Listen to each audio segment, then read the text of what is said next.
দুনিয়ার মুসলমান, হে নবীর উম্মতের দল, আমি জানি না রে কে তার মারে জুদা কইরা দিছ, কে তার মারে ধমক দিছ, বাপরে ধমক দিছ।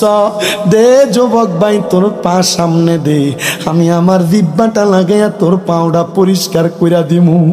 ওই মার মনে কষ্ট দিয়া, ওই বাবার মনে কষ্ট দিয়া হালিকা মুরার জমিনে এর থাইকা বড় মিলাদুন নবী তাফসীর মাহফিল করবা, আল্লাহর কসম কোনো লাভ হবে না।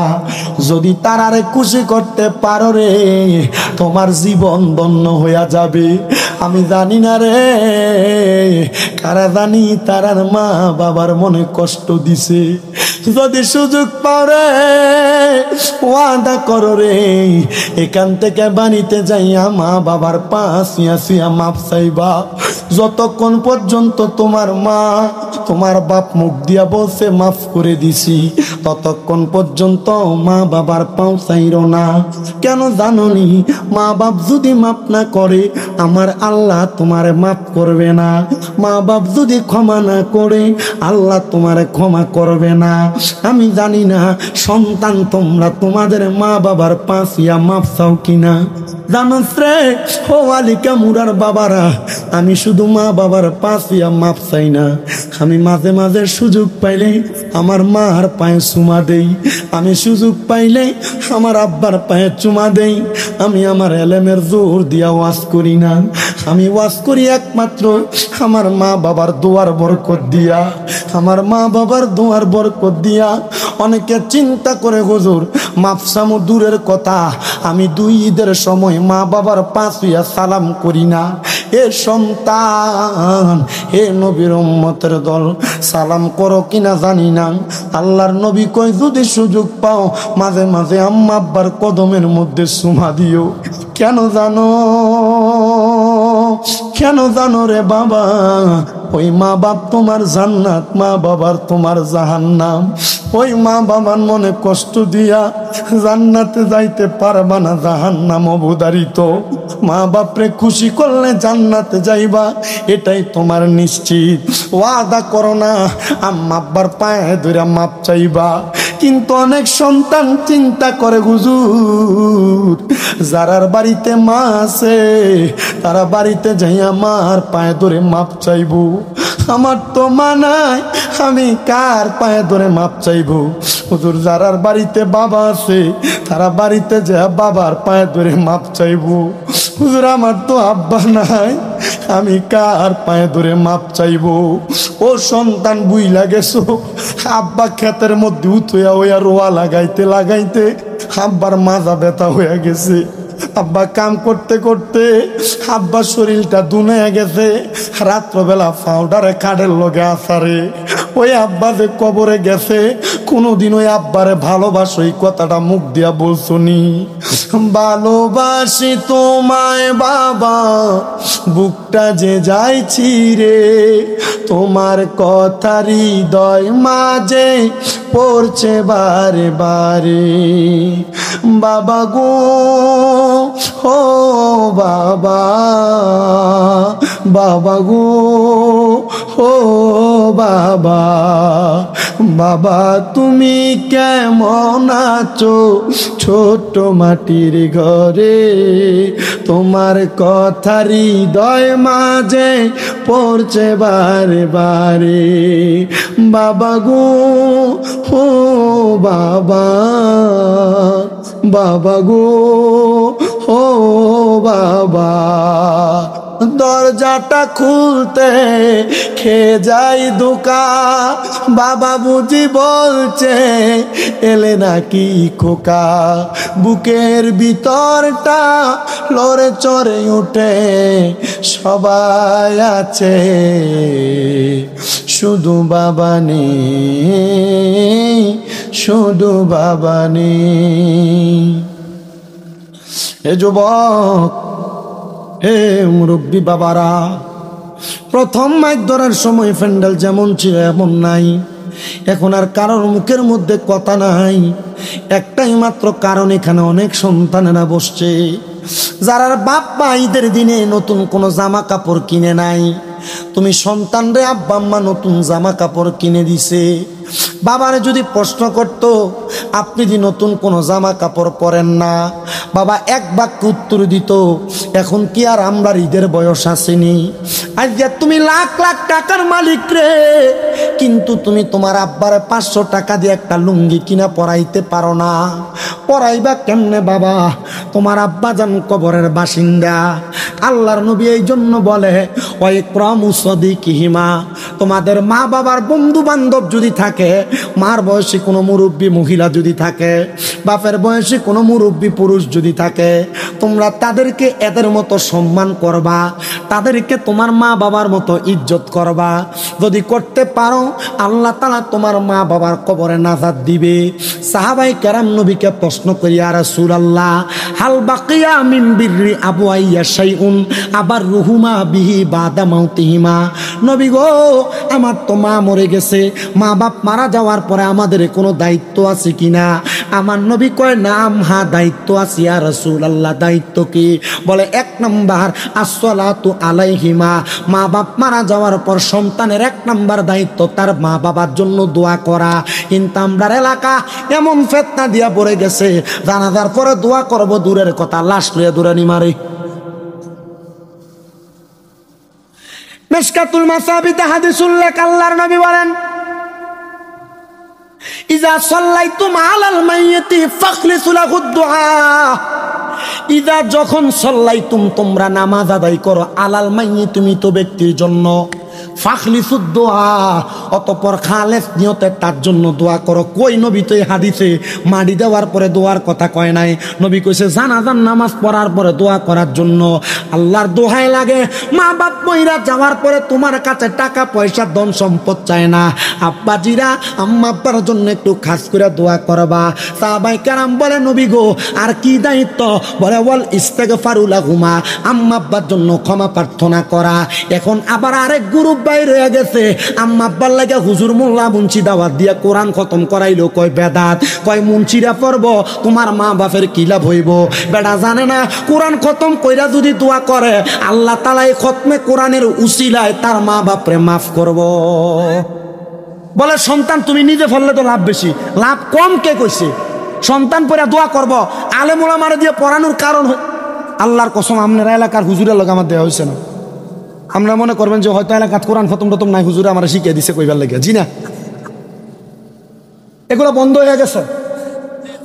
আগে শবে বরাত থাকলে, শবে বরাতের আগে এলাকার ভিতরে কোরআন খতম হইতো, বাড়ি বাড়ি মসজিদের ভিতরে কোরআন খতম হইতো। আগে রমজান মাসে কবরস্থানের পাশে বসে বসে অনেকে কোরআন পড়তো, সে আল্লাহ গাইয়া কথা কয় না কা, কিন্তু উঠতে গেছে এখন। কেন উঠছে? কারণ শয়তানে বর করছে কান্দের উপর। আমরা কথা কন না খা, আমি কারোর বিরোধিতা করি না, আমার মাহফিল আমি কারো নাম ধরে গালাগালি করি না, বকাবকি করি না।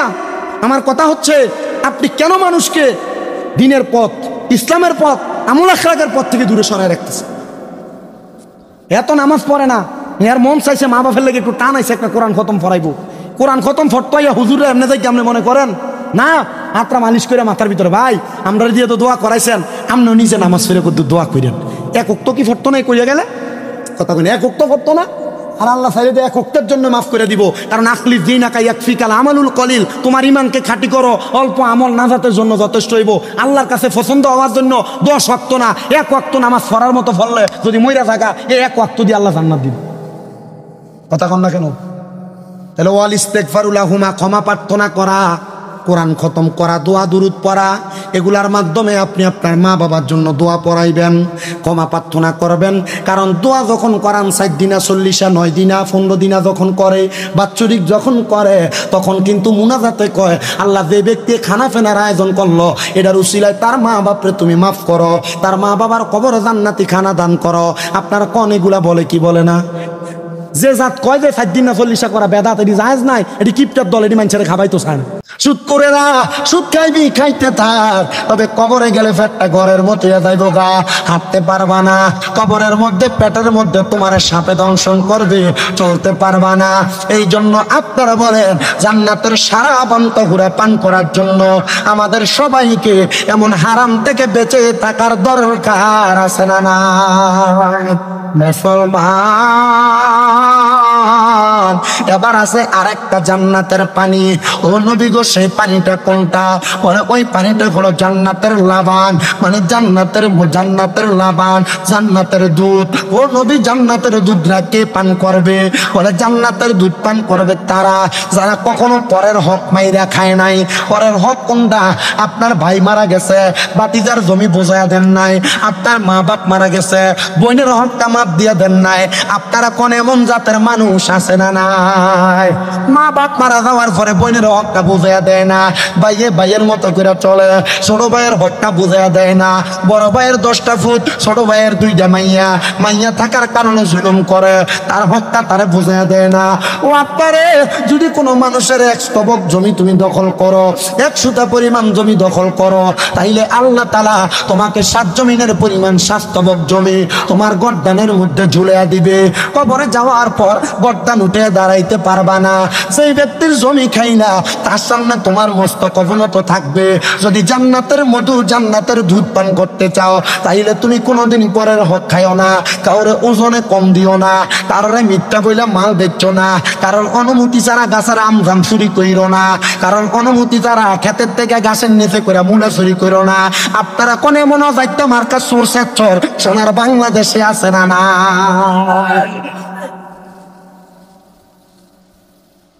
কষ্ট হইতেছে আপনার? আর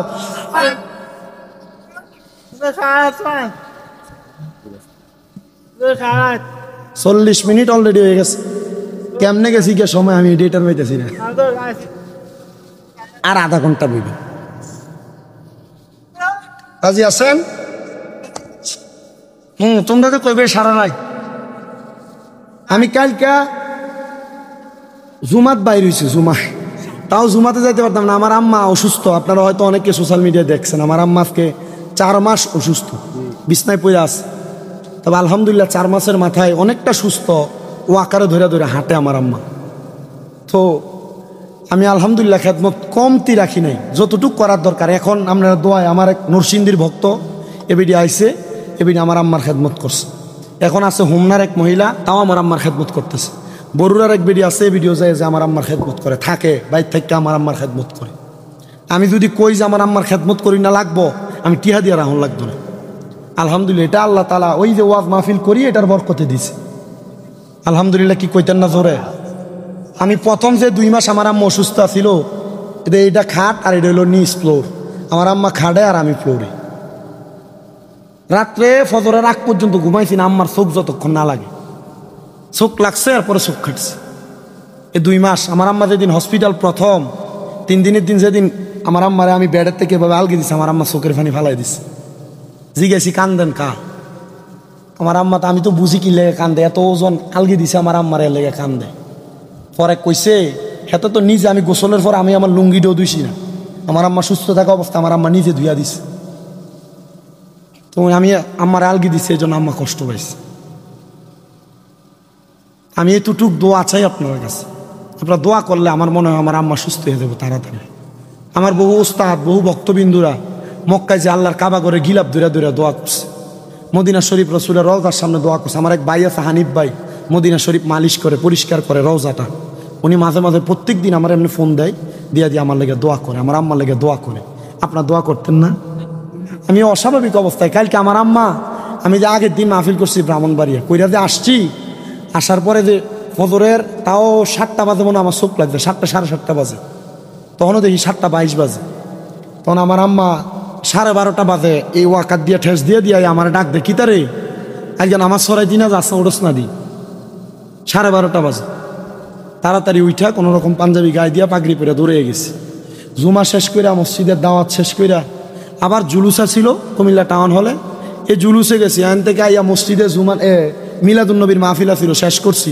কইরা আগে যে মসজিদে নামাজ পড়াইতাম হজরত পাড়া, ওই এলাকায় মিলাদুন্নবীর মাহফিল শেষ করছি। যাই আবার ওই আম্মুর লগে কথা কইয়া ঘুমাইতে ঘুমাইতে ফজরের পর আজকে ওইটা আবার শাহপুর দরবারের জুলুস, রেজবিয়া দরবারের তারা করছে। এই জুলুসে এখান থেকে শরিক হইয়া আপনারা এখানে আইসি। শরীরের একটা ধারাবাহিকতা আমি শুনছি, মাওলানা আবুল বাশার ফারুকি সাহেব জন ওয়াজ করে, এবার বয়স বুড়া গলা জোয়ান, আর আমি বেশি বেশি ওয়াজ করতে করতে আমার বয়স জোয়ান গলা বুড়া, আমার বয়স জোয়ান গলা বুড়ো হয়ে গেছে। প্রত্যেক দিন মাহফিল করিয়া কুলায় না শরীরে, তবু আল্লাহ তাআলা যতটুক দিচ্ছে আমি চেষ্টা করি অল্প সময় মানুষকে দুই একটা কথা বলতে। আপনারা বলেন এতক্ষণ পর্যন্ত যে কথাগুলো বলছি, এই কথাগুলোর উপর যদি আমরা আমলি জিন্দেগিতে বাস্তবায়ন করি, আমরা মরার পরে জান্নাত পাওয়া নিশ্চিত না? ও আজকে এমনি সাজানো লাগে মিয়া? আপনার এলাকায় মসজিদ কয়টা? আলিকামুরা বহুত মসজিদ আছে না? এই আলিকামুরা যতলা মসজিদ প্রতি জুমাই দুই ইমাম সাহেব কোনো না কোনো বিষয়ের উপর ওয়াজ করে। আপনারা যদি ইমাম সাহেবের আলোচনা করা এই বিষয়গুলোর উপর আমল করতেন, আলিকামুরা এক একটা একবারে বান্দা থাকতেন, আল্লাহর বন্ধু হয়ে যেতেন আর আল্লাহর অলি হয়ে যেতেন। এখন তো অলি হয়েছেন না, কারণ ওয়াজ করে ঠিক, এখান দিয়ে ঢুকান ওইখান দিয়ে বাইর করেন, অলির নামে বলি হয়ে বই রয়েছেন, এক একটা আমল করে না। আপনারা বলেন আমরা সব ওয়াজ মাহফিলগুলা আমলে জিন্দিগিতে বাস্তবায়ন করার দরকার আছে না নাই? তাহলে পরের হক খাওয়া যাবে, জমি দখল করা যাবে, ওজনে কম দেওয়া যাবে, কারোর গাছের ফল ফুল নিজে নিজে ছিঁড়ে লয়ে চলে যাওয়া যাবে। সাবধান সতর্ক আমার মুসলমানের নাম। আরেকটা আছে জান্নাতের মধু। এই জান্নাতের নদীর মধ্যে 4 প্রকারের পানি প্রবাহিত হয়। ওই জান্নাতের মধু তারা পান করবে যারা কখনো দুনিয়ার জমিনের মধ্যে নেশা করে নাই, নেশা।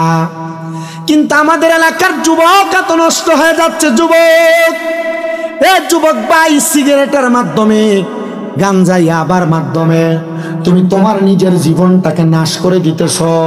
আর ডাক্তার দোকানে এমন অনেক সমস্যাওয়ালা ফার্মাসিস্ট আছে যারা টাফরিন নামক নেশার ট্যাবলেট আর ঘুমের ট্যাবলেট বিক্রি কইরা এলাকার যুবক খোলা ভান্ডারে ট্যাবলেট খুব নেশা করে বানাইতেছে।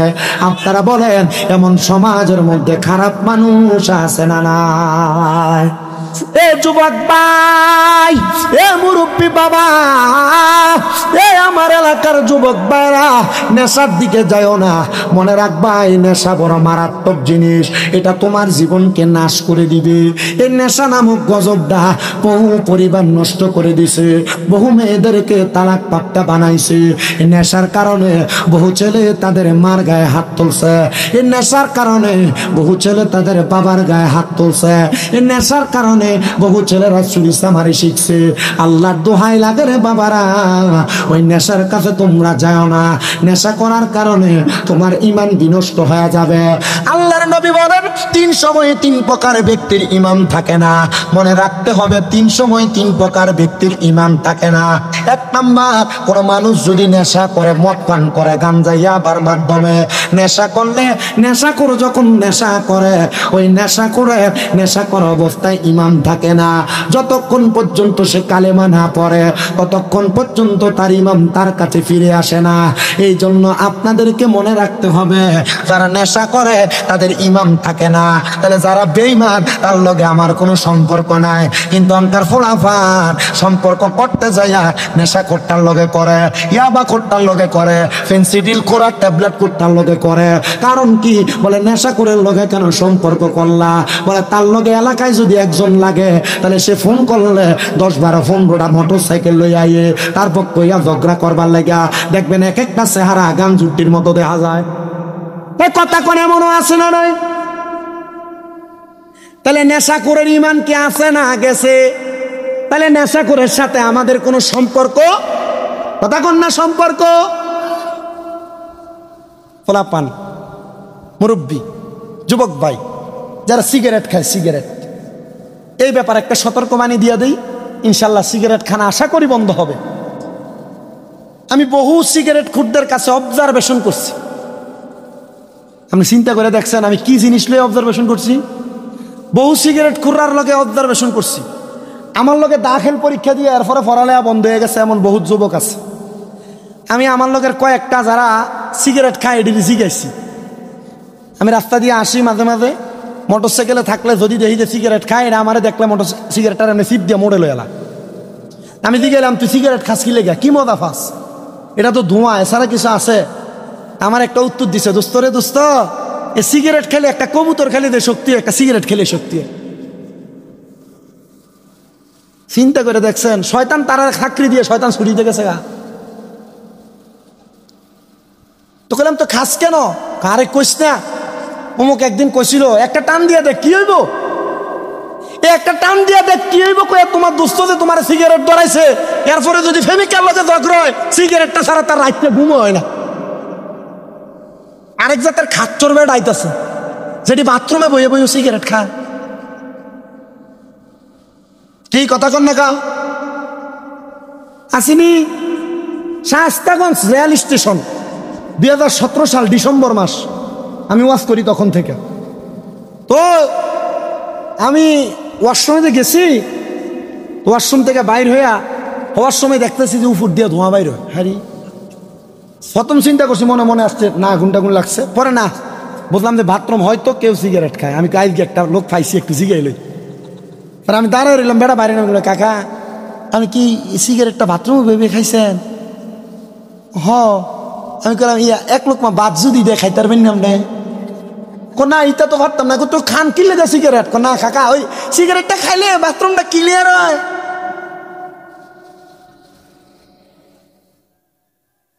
না না চান্দিনা থানায় মধ্যে সিগারেট খুন নাই, নাই নাই নাই নাই আছে।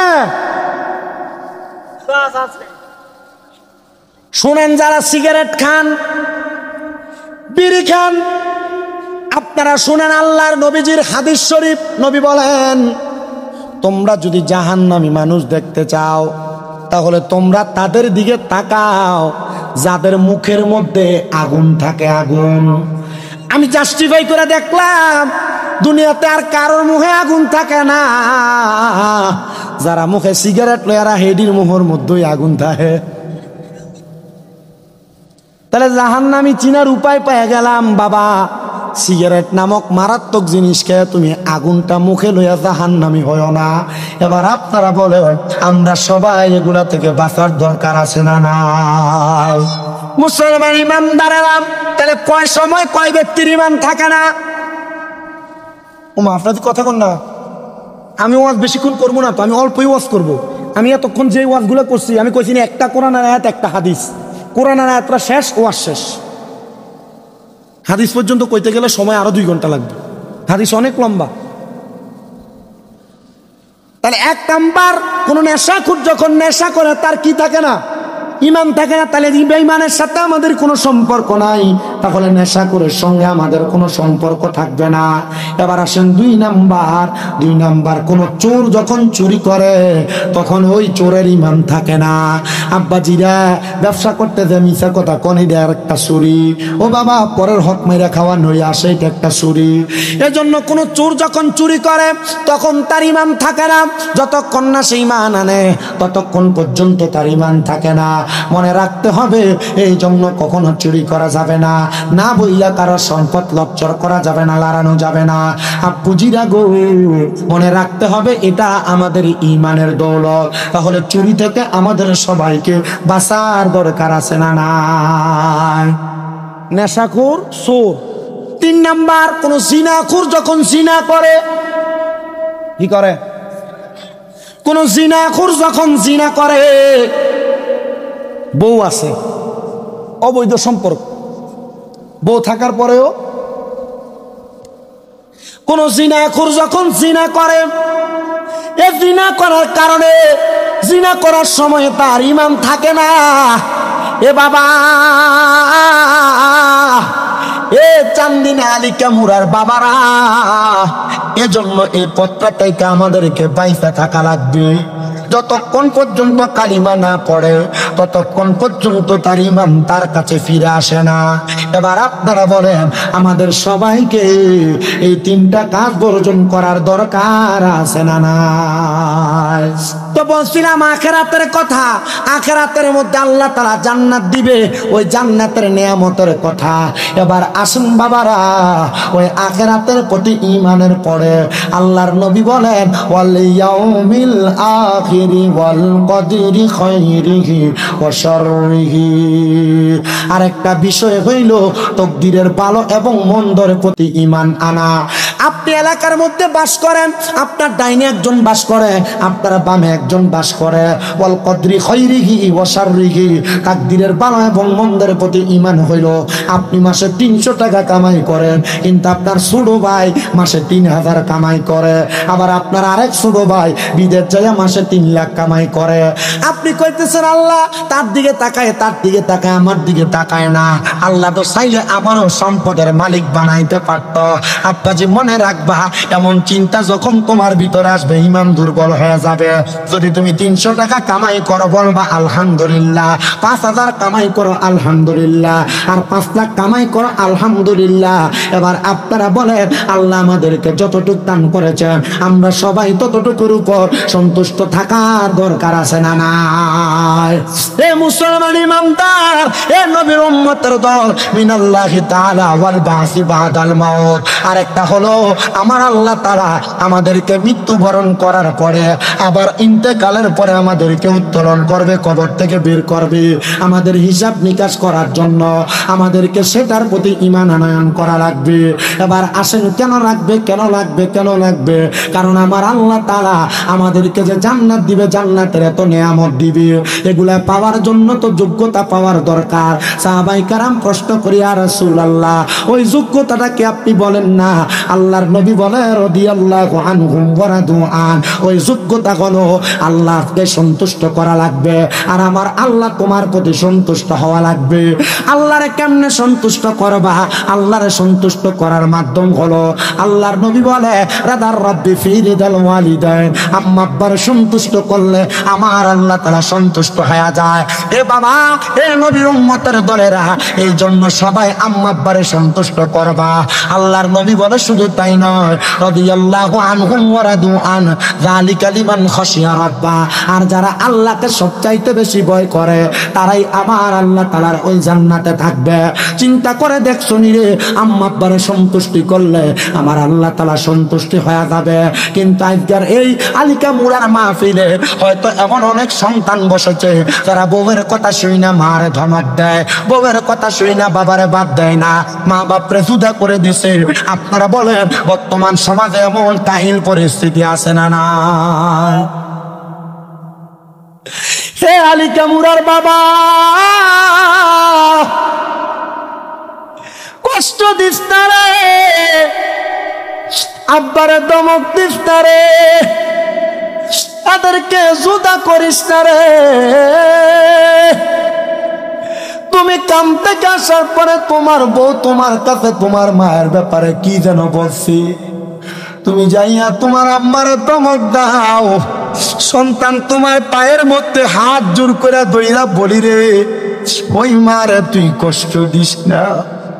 আল্লাহর পরে নবী আমার, আল্লাহর পরে নবী আমার, তারপরে মা জননী, মা যে আমার নয়নের মণি, মা যে আমার নয়নের মণি। ওরে মাঝে আমায় মানুষ করলো রক্ত পানি কইরা, এখন কেমনে শুইয়া রইছে কবর দেশে যাইয়া, মাগো কবর দেশে যাইয়া। তোমার জন্য কান্দি মাগো, তোমার যেন কান্দি মাগো, চোখে জরে চোখের পানি, মাঝে আমার নয়নের মণি।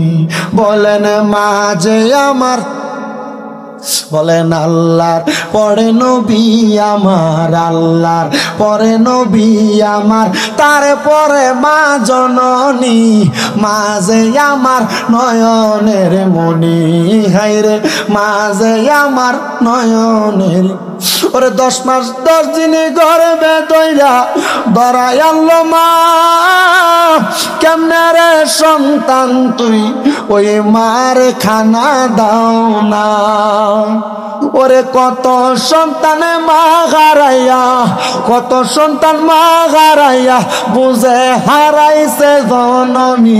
হায়রে মাঝে আমার নয়নের মণি, কন্যা মাঝে আমার নেরে মনে হায়রে আল্লাহর পড়ে নবী আমার, আল্লাহর পড়ে নবী আমার, তারপরে মা জননী, মাঝে আমার নয়নের মণি, মাঝে আমার নয়নের মণি। এ দুনিয়ার মুসলমান, হে নবীর উম্মতের দল, আমি জানি না রে কে তারার মারে জুদা কইরা দিছ, কে তার মারে ধমক দিছ, বাপরে ধমক দিছ।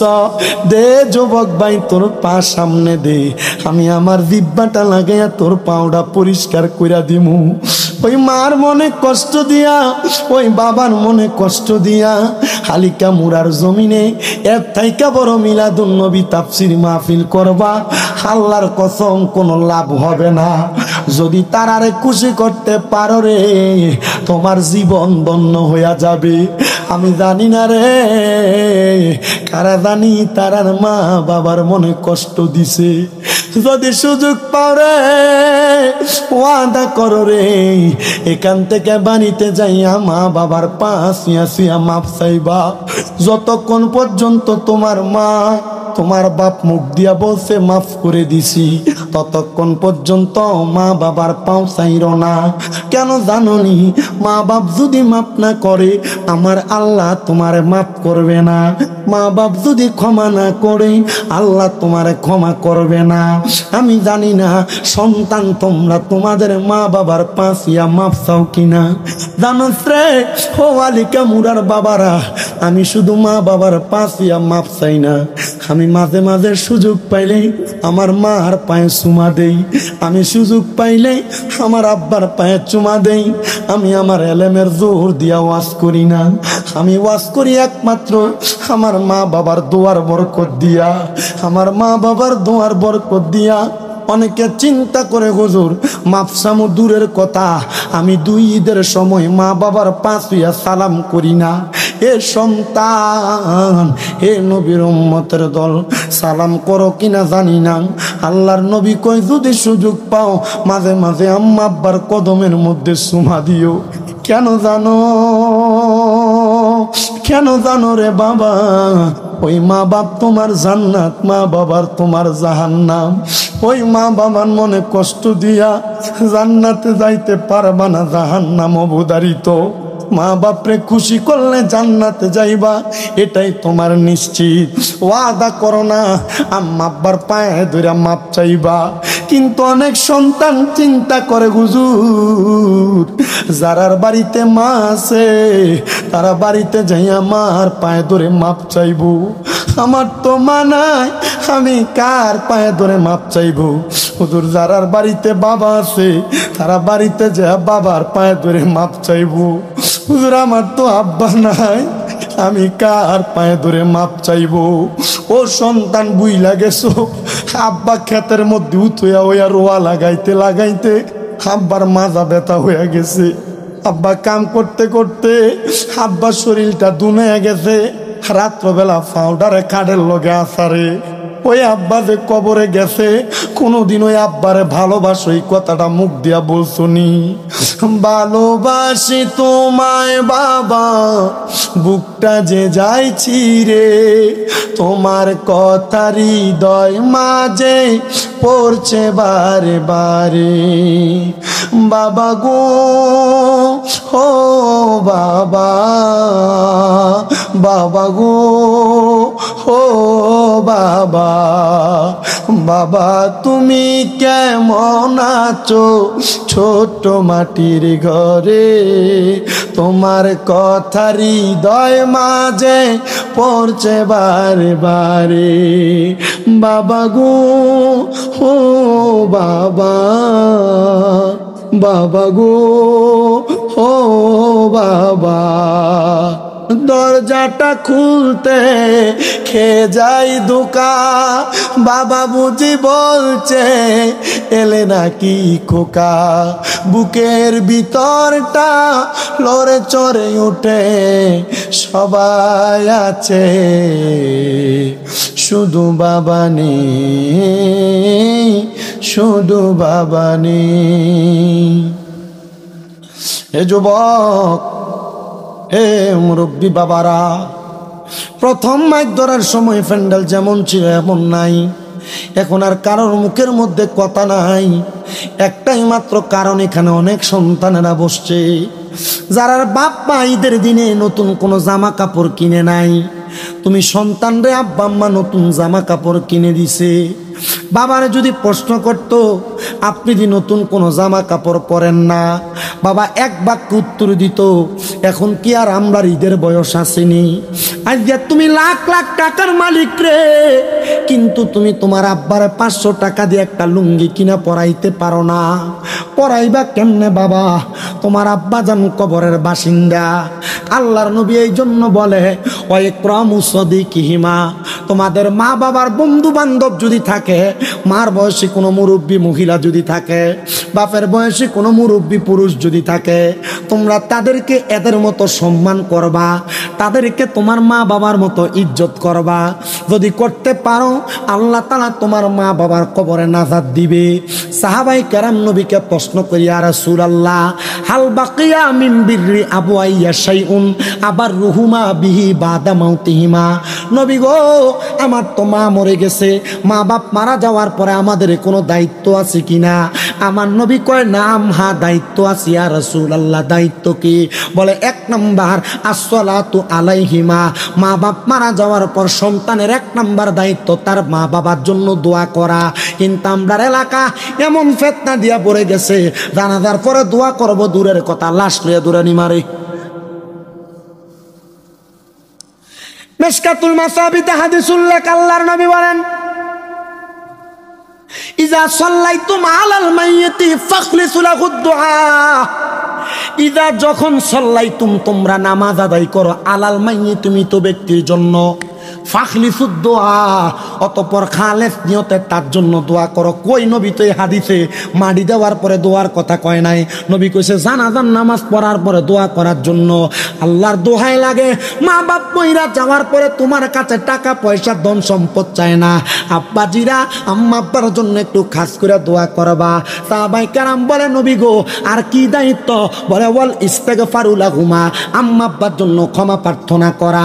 এখন আবার আরেক গ্রুপ বাইর হয়ে গেছে, আম্মা আব্বার লাগে হুজুর মোল্লা মুন্সি দাওয়াত দিয়া কোরআন খতম করাইলো, কয় বেদাত, কয় মুন্সিরা পড়ব, তোমার মা বাপের কি লাভ হইব? বেটা জানে না কোরআন খতম কইরা যদি দোয়া করে আল্লাহ তাআলা এই খতমে কোরআনের উসিলায় তার মা বাপরে মাফ করব। বলে সন্তান তুমি নিজে ফললে তো লাভ বেশি, লাভ কম কে কইছে? সন্তান পড়া দোয়া করব, আলেম ওলামারে দিয়ে পড়ানোর কারণ আল্লাহর কসম আপনার এলাকার হুজুরের লোক আমার দেওয়া হয়েছে না। আমরা মনে করবেন যে হয়তো এলাকাত কোরআন খতম টতম নাই, হুজুরে আমার শিখিয়ে দিছে কইবার লাগে, জি না, এগুলো বন্ধ হয়ে গেছে। আগে শবে বরাত থাকলে, শবে বরাতের আগে এলাকার ভিতরে কোরআন খতম হইতো, বাড়ি বাড়ি মসজিদের ভিতরে কোরআন খতম হইতো। আগে রমজান মাসে কবরস্থানের পাশে বসে বসে অনেকে কোরআন পড়তো শেয়ার লাগাইয়া, কথা কয় না কা? ইতো উঠতে গেছে এখন, কেন উঠছে? কারণ শয়তানে বর করছে কান্দুর উপর। আমরা কথা কন না খা, আমি কারোর বিরোধিতা করি না, আমার মাহফিল আমি কারো নাম ধরে গালাগালি করি না, বকাবকি করি না। আমার কথা হচ্ছে আপনি কেন মানুষকে দিনের পথ, ইসলামের পথ, আমল আখলাকের পথ থেকে দূরে সরায় রাখতেছেন? এত নামাজ পড়ে না, এর মন চাইছে মা বাপের লেগে একটু টান আইছে একটা কোরআন খতম ফরাইবো। কোরআন খতম ফটতো হুজুরে এমনি যাই কেমনে মনে করেন না? হাতটা মালিশ করে মাথার ভিতরে, ভাই আমরা দিয়ে তো দোয়া করাইছেন, আপনিও নিজে নামাজ ফিরে করতে দোয়া করেন। এক উক্ত কি ফটতো না কইয়া গেলে?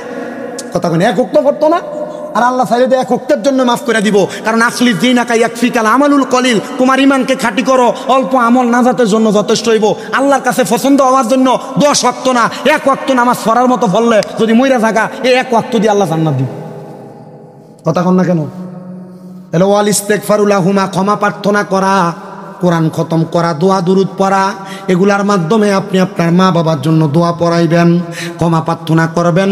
কারণ দোয়া যখন করান 7 দিনা 40 9 দিনা 15 দিনা যখন করে, বাৎসরিক যখন করে, তখন কিন্তু মুনাজাতে কয় আল্লাহ যে ব্যক্তি খানা ফেনার আয়োজন করলো এটার উসিলায় তার মা বাপরে তুমি মাফ করো, তার মা বাবার কবরে জান্নাতি খানা দান করো। আপনার কোন এগুলা বলে কি বলে না? যে জাত কয় যে 7 দিন না 40 করা বেদাত, এটি জায়েজ নাই, এটি কিপটার দল, এটি মানুষের খাবার।